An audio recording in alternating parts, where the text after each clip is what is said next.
Welcome back to Primetime News, and again, a special welcome to our viewers on TVJ International in the Cayman Islands and online at onespotmedia.com. Up first this evening, 3 men were fatally shot during an alleged confrontation with the police in Osborne Store, Clarendon, Friday evening. Another man is now in police custody after he turned up for treatment for a bullet wound at hospital. Now, the Independent Commission of Investigation is probing the incident, but as you'll hear in this report, the incident brings to 51 the number of fatal shootings recorded by the security forces since the start of the year. Yellow tape and police flashing lights along Comfort Road in Osborne Store, Clarendon Friday night helped to tell the tale of what unfolded earlier.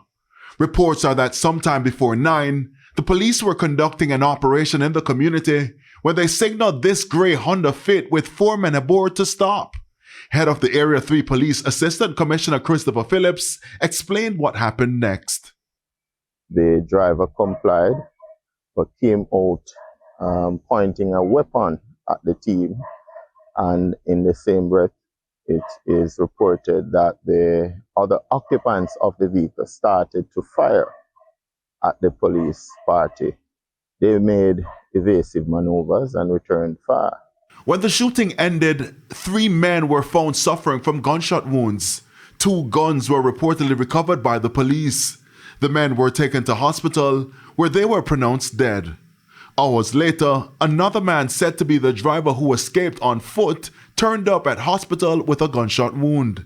And we have started to gather information which is suggesting that these men were up to no good being in this community, and the police action might have prevented, serious or maybe multiple cases, maybe of shootings or murders within this community. The deceased have been identified as 26-year-old Michael Pinnock, otherwise called Size 10, 35-year-old Dean Williams, also called Sam or Crazy Block, and Roshane Lynch, known also as Juvenile or Courtney.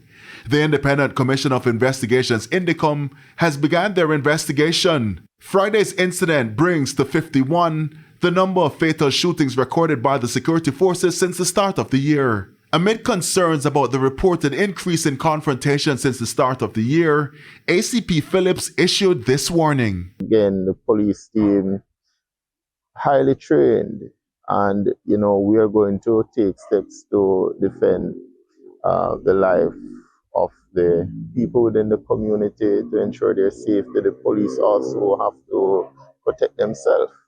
And so we're not going to back down. We're going to apply our training and do what is right and proper.